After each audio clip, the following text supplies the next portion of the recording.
Então, margem de ruído, né? Então, a gente vai calcular da mesma forma que a família TTL, né? Então, ruído, né? V noise, N de noise, H high, alto.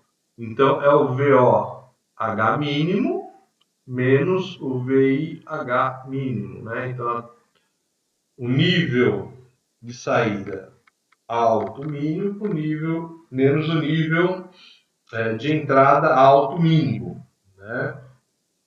Para nível baixo. Então, o VIL máximo menos o VOL máximo. Então, de uma maneira geral, o CMOS tem margem de ruído maior que o TTL. Tá? E se ela, né, isso comparado aqui com 5 volts. E se a alimentação for maior, aí esse nível de ruído cresce mais ainda. Tá bom? Esse nível de ruído cresce mais ainda. Tá bom? Então, essa margem de ruído é muito legal no CMOS. Ele tem uma margem de ruído aqui muito interessante. Dissipação de potência, né? Então, os circuitos CMOS, quando eles não estão conduzindo, né, ele tem uma potência dissipada extremamente baixa. Tá? Por quê? Porque a resistência, né, entre os terminais de VDD de terra é muito alta. Então, ele tem uma potência dissipada muito, muito baixa. A dissipação de potência DC típica, né, de um CMOS é de apenas 2,5 mW por porta. Né? E, professor, isso pensando num VDD de 5 volts. Oi? antes de o senhor mudar esse lado aí, o senhor fala referente a ruído aqui, pega ruído de outros componentes, de qual situação esse ruído aí que vem? Então, olha só, o ruído, ele normalmente é um ruído por indução. Então, por exemplo, se eu tiver dois... Então, vamos supor que você vai lá e desenha o seu circuito, tem uma trilhazinha aqui, que é a entrada de uma porta E qualquer. E do lado... Você fala na placa. Oi? Você fala na placa? Na placa. Só dá uma placa para o ruído? Exatamente, na placa de circuito integrado. Aí do lado dela eu tenho um outro circuitinho aqui que está passando, né, um fiozinho está passando ali na placa de circuito impresso. Então, o que ocorre aí? Esse cara aqui, ó, quando ele passa uma corrente, quando ele chaveia uma corrente, ele vai fazer uma indução aí, ó, eletromagnética, e que pode induzir aqui, ó, neste outro terminal aqui, uma variação de tensão para cima ou para baixo, né, obviamente, conforme o tipo de indução. Né? Então, esse tipo de ruído pode fazer, então, com que esse nível, que, por exemplo, era 1, ele passe a ser pensado como 0, ou vice-versa. Você fala naquela trilha da placa tem esse ruído? Exatamente. Essa para mim é nova. Sim, valeu. E principalmente quando você tem aí circuitos trabalhando com altas frequências. Quanto maior a frequência de trabalho desses circuitos, maior a tendência a que haja, por exemplo, uma indução de uma trilha na outra. Né? Então, esse é um tipo de ruído. Outro tipo é que o menino aqui, por exemplo, pode ter deixado aqui né?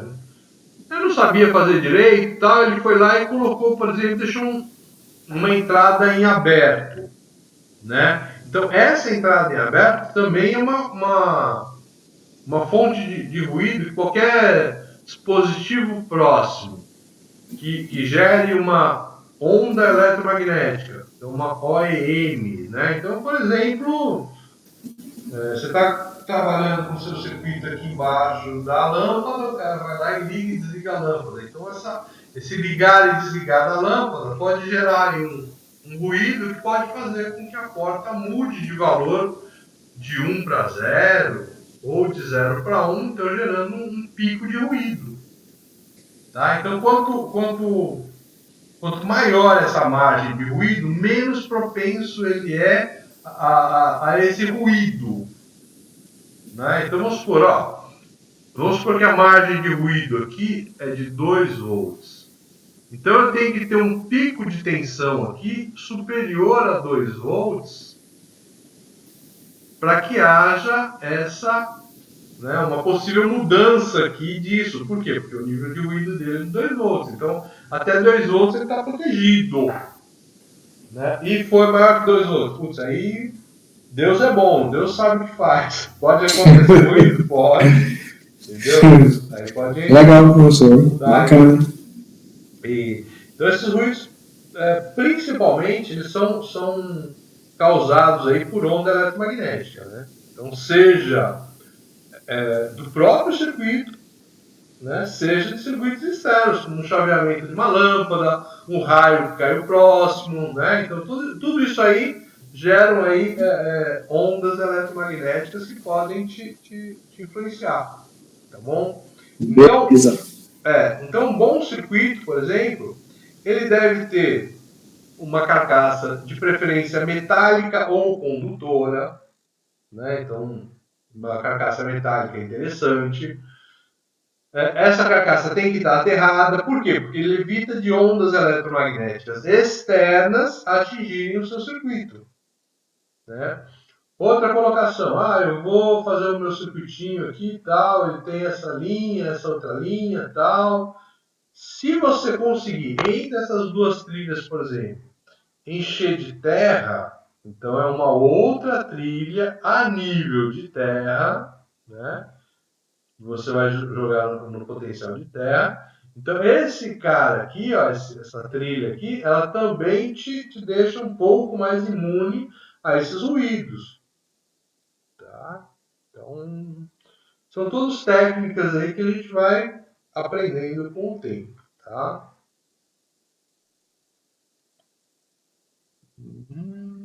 Vamos lá, então.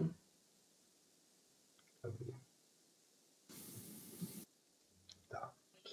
Então, aqui a gente tem então dissipação de potência, né? Então, a potência típica de um CMOS é 2,5 mW por porta, tá? Por uma tensão de 5 volts. Então, aí o problema nosso que nós já comentamos é que aumentou a frequência de comutação, essa dissipação aumenta. Tá? Então, quanto maior a frequência, maior o consumo. Então, vamos lá ver isso aqui, só para a gente poder...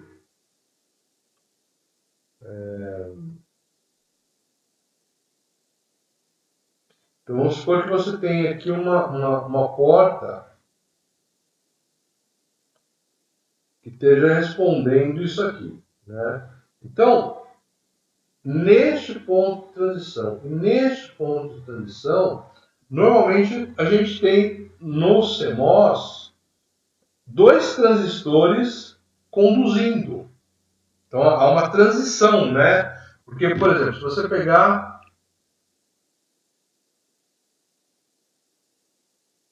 a porta inversora, né? A porta inversora. Vou pegar essa aqui. Então, o que acontece? Eu posso ter a condição em que a minha saída está em 0. Né? Então, na minha saída em 0, o que acontece? Esse transistor está conduzindo e esse transistor aqui está cortado. Né? Então, como esse transistor está cortado, ele não passa alimentação aqui para a saída de jeito nenhum. Né? Então, a impedância dele de saída aqui é muito alta entre a fonte e o dreno. Então, a corrente aqui é muito baixinha aqui para a saída. Né? Então, praticamente não há corrente aqui para saída ou para baixo aqui. Bom, aí o que acontece? Essa colocação, obviamente, você colocou, ele estava em 1. Quando você passar isso para 0, então, quando você passar isso para 0, o que acontece? O meu Vout vai passar de 0, estava em 0, vai passar para 1. Ou seja, em 1 vai acontecer o quê? O transistor de cima, que estava cortado, ele vai passar a conduzir. E o transistor de cima, de baixo, que estava conduzindo, ele vai ir para nível de corte. Mas nessa transição, entre ocorrer essas duas condições finais, ocorre o quê? Ocorre uma transição. E nessa transição há uma passagem de corrente de cima para baixo, tá? Do VDD para a ponte. E nesse ponto aqui eu tenho o que? Eu tenho o meu nível de potência aí aumentando aí drasticamente. Quanto mais vezes você faz essa variação de 0 para 1, de 1 para 0, o que acontece? Eu vou ter o meu nível de potência ó, baixando e aumentando a cada vez que você faz a transição. Então, aumentando a frequência, obviamente, aumenta a potência de consumo, ok?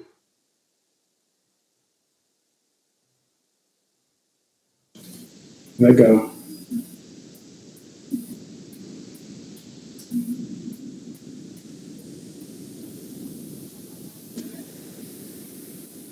Beleza. Então, isso aqui está explicado. O fan-out. Putz, o fan-out da CMOS é uma beleza. Ó. Então, como ela tem uma entrada, né, ela é extremamente isolada. Então, ela praticamente não puxa nenhuma corrente da fonte de sinal. Então, o fan-out, né, dos dispositivos CMOS, ele é muito superior ao do TTL, tá bom? Em baixa frequência, né, um fan-out típico é 50, né? É óbvio que isso diminui com o aumento da frequência. Então, aumentou a frequência, o cara é meio chato. Não aumentou a frequência, esse cara aí diminui um pouco. Mas por conta da gente não ter, né, consumo aí de corrente nas entradas das portas, né, esse fan-out é muito grande, muito superior aí, né? Enquanto a gente tem fan-out aí da ordem de 10 aí pro TTL, aqui a gente tem um fan-out da ordem de 50, né? Então 5 vezes maior, tá? Então aqui a gente vai ter um comparativo aí, né, das características entre CMOS e TTL, tá? Todos com 5 volts, né? Então, o atraso de propagação em nanosegundos. Então, aquela história dele ser devagar, né? Então, a família CMOS básica, né, a primeira lá, ela tem 50 nanosegundos de atraso de propagação. A TTL 9 e a LS 9,5. Né? Então, você vê que ela é muito ruim.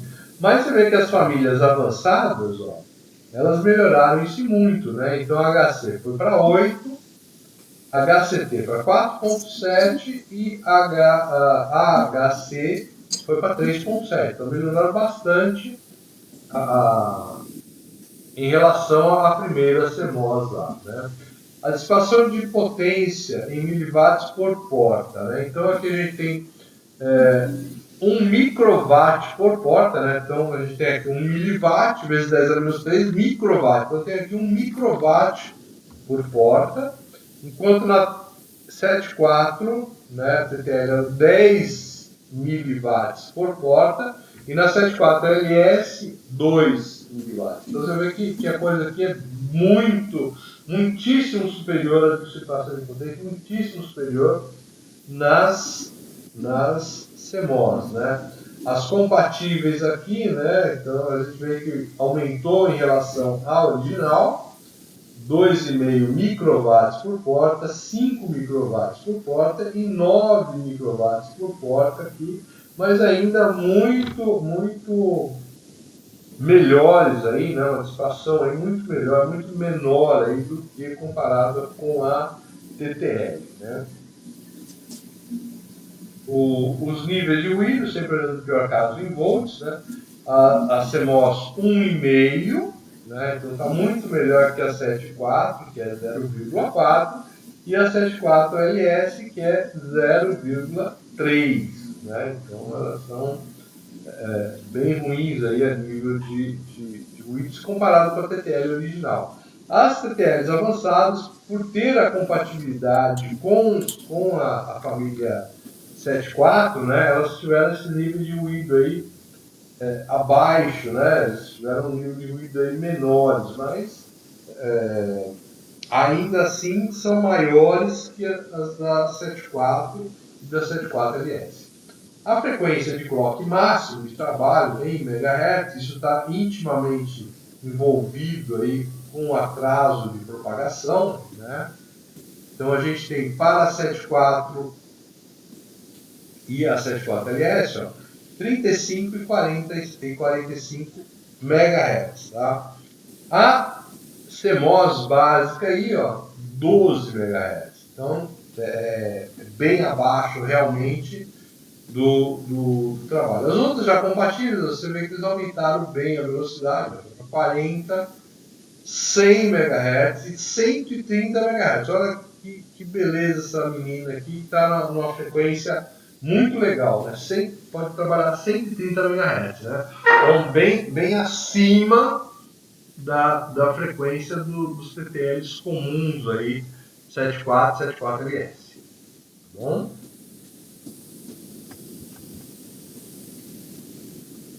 Entradas não utilizadas, né? Então o que a gente deve fazer, né? Então a gente teve um problema lá com a entrada não utilizada da CMOS, o que a gente precisava fazer, né? Ou eu interligava com a própria, com outra entrada do próprio CI, fazendo um curto-circuito na entrada, ou a gente, né, jogava ela em VCC ou TEA conforme a nossa necessidade, né? Então, conforme a porta. Na CMOS, né, portas não utilizadas não devem ficar desconectadas, tá? De modo nenhum. Então ela deve ser ligada ao TEA ou ao VDD, ou alguma outra entrada utilizada. Então, da mesma forma que o CMOS, que o TTL, a gente não deve deixar ela em aberto, né? Então, no TTL, a gente tinha ainda aquela colocação de que a porta aberta vale como 1, né? Normalmente, tal, se a gente não conectar uma porta, deixar ela em aberto, ela vai valer 1, né? Não convém, né? Não convém, então a gente deve conectá-la sempre, mas eventualmente pode até deixar aberta e ela vai ficar como 1. É que ela fica sujeita a ruídos, essas coisas, esses problemas, né? Então por isso que a gente não deve deixar ela desconectada. Mas aqui não há esse, né? Não tem essa proposta, ela não pode ficar desconectada. Ou TEA, ou VDD, ou então alguma outra porta aí, alguma outra entrada já utilizada. E outro problema que a gente comentou é aquela sensibilidade à eletricidade estática, né? Então essas resistências altíssimas aí da CMOS na sua entrada, né, elas ficam sensíveis ao acúmulo de carga elétrica. Então, e elas podem então ficar suficientemente carregadas, porque o gate com o óxido de silício. Então eu tenho lá o gate, primeira parte. Aí a gente tem aqui o óxido de silício, né? O óxido de silício, SO2. E aqui o resto do meu sistema, do meu substrato. O que acontece? Quando você eu tenho aqui um capacitor, né? Então eu tenho aqui um capacitor. E esse capacitor, você pode carregar aqui na porta dele, aqui, ó, cargas positivas ou negativas de forma eletrostática. Isso vai se acumulando.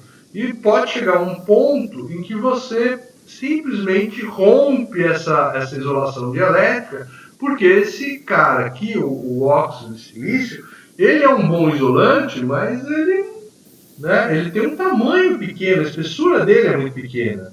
Isso faz com que esse capacitor aí tenha um valor muito grande, né? Então ele é um capacitor bem, né? E justamente esse capacitor de entrada é que atrapalha, por exemplo, na propagação, né? Por que o CMOS tem um tempo de propagação alto? Porque todo CMOS tem intrínseco na entrada dele um capacitorzão, né? Que vai ter que carregar e descarregar as cargas. Então isso leva tempo. Por isso que se você voltar lá e comparar, né, um CMOS, a velocidade desse CMOS aqui, né, com a velocidade dos TTLs, você vai ver que a velocidade dos TTLs são muito maiores, né? Então isso aqui é o o caso principal aí, né? O caso principal é esse, né? Então, tudo ali é um capacitor. E se você carregar muito, né, essa entrada aí, essa isolação dielétrica e esse óxido de silício aí, ele pode se danificar, né? Se danificar. Os UCIs mais modernos, eles têm aí proteção às suas entradas, então elas são grampeadas aí por diodo, por resistor, aí, de forma que ele possa conduzir aí parte dessa carga armazenada para o terra aí e impedir esse dano ao CI. Mas, mesmo assim, ele é recomendado aí aquele cuidado especial no manuseio, né? Então, vestes aí com aterramento, luvas com aterramento, trabalhar em cima de pontos de aterramento, tá? Bom, nós... Tudo bem, pessoal? Dúvidas nesse cabo aqui? Tranquilo?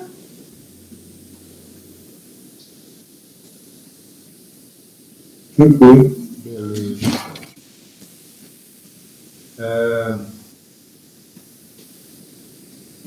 Só um minuto.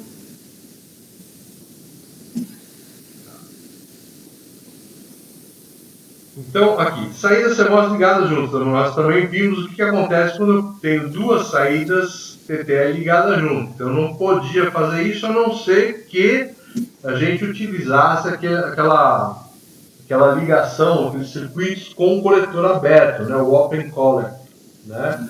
Então, no caso aqui, o que acontece, né? Então, saídas CMOS convencionais também nunca devem ser conectadas juntas, né? Porque elas têm um efeito resistivo, né? Cada uma ligou, elas têm praticamente a resistência ligada deles é de 1K. Então eu tenho um resistor de 1K aqui, mais um resistor de 1K aqui, ou seja, elas estão em série, né? Então o que acontece com a minha saída? Ela tem um nível de tensão que vai ser metade do VDD, né? Dois resistores iguais ligados em série, vai acontecer o que? Minha saída aqui vai ficar em VDD sobre 2, né? Então isso aí vai para a maioria dos CMOS aqui, ele vai cair na faixa indeterminada, né? Então não sei se esse cara é 0, se esse cara é 1. E uma das coisas que nós nunca queremos é ter uma saída indeterminada. Tá? Então, ou a saída tem que ser 0 ou a saída tem que ser 1. Aí chegou no indeterminado, a nossa lógica cai por água abaixo. Tá? Ainda mais porque correu com um circuito qualquer. Então, ó, você vê que quando é que ocorre isso aí? Ó?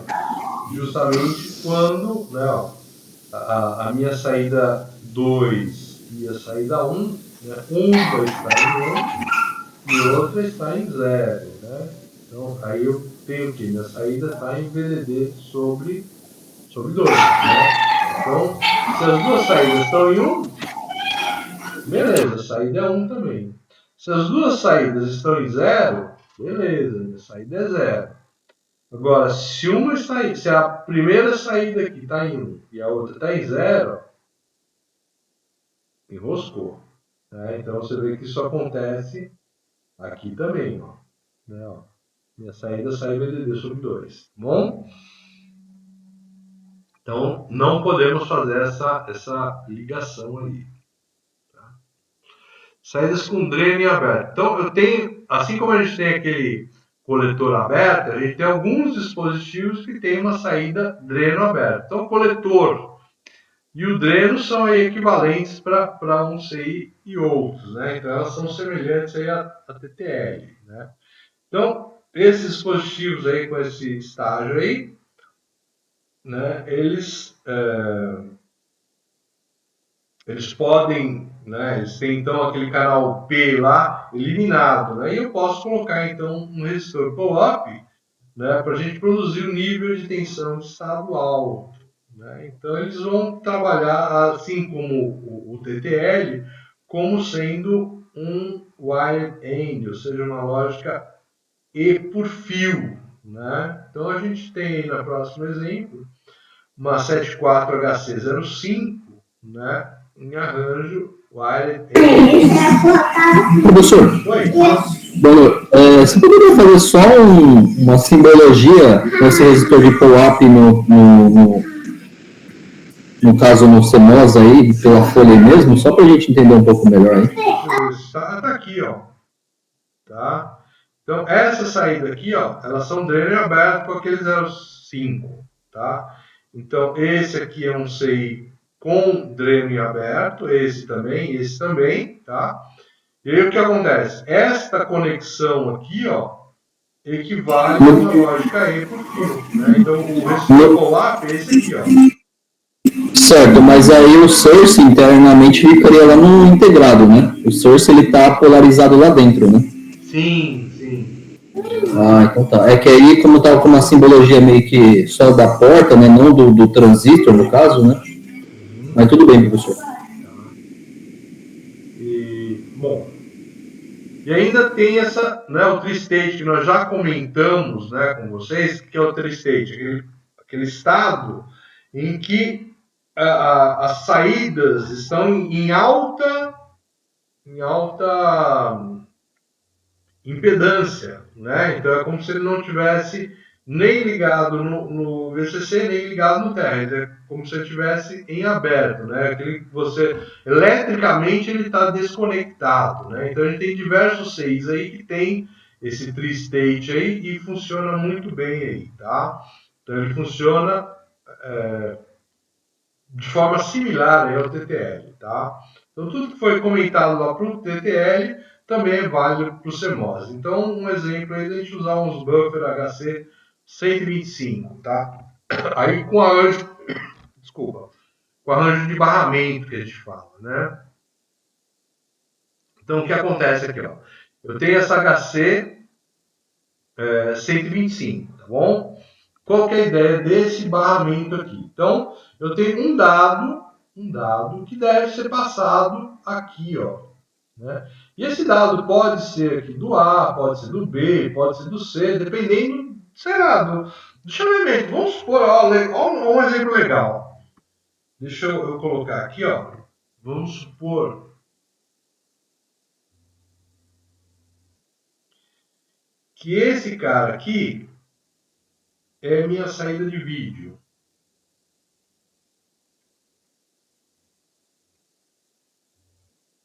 Então eu tenho um vídeo que está ligado nesse barramento aí, né? Esse vídeo que está ligado nesse barramento, ele vai pegar da câmera A, ou o sinal da câmera B, ou o sinal da câmera C. Então, conforme você for chaveando esse cara, te entra uma imagem aqui, né, no vídeo. De repente, né, a câmera A, a câmera B, a câmera C. Isso então, o que não pode acontecer? Eu não posso colocar no barramento todos os sinais de uma vez. Por quê? Porque senão eu não vejo nada no vídeo. Eu tenho que colocar o sinal um por vez, né? Então vamos supor, quero ver o vídeo da C, né? Então o vídeo do C. Então a gente coloca um zero aqui, habilita esse sinal aqui, e aqui eu vou ter que ter um e vou ter que ter um aqui. O que sai aqui? O vídeo do C. Ah, eu quero ver agora o vídeo do B. Como é que eu faço para colocar o vídeo do B? Para você colocar o vídeo do B, você tira esse zero daqui, coloca 1, tira esse 1 daqui, coloca 0, e, obviamente, esse A aqui vai colocar em 1 de novo. Ah, eu quero agora ver o 1. Opa, beleza, eu quero ver o vídeo do A. Então, beleza, o que a gente tem que fazer? Tem que colocar um 0 aqui, para que esse sinal saia daqui e venha para cá. Aí este cara tem que ser 1 e o EC tem que continuar em 1 aqui. Tá? Então sai um vídeo. Óbvio, então, quando a gente pensa em barramento, né, ele vai estar várias saídas ligadas nesse barramento, só que somente uma delas vai estar operando o barramento. Eu não posso deixar todo mundo operar o barramento, senão ali no meu vídeo eu não vejo nada. Então é uma utilização típica para saída interstate. Tudo bem? Entenderam a história aí dos vídeos? Sim. Tá ótimo. Tá.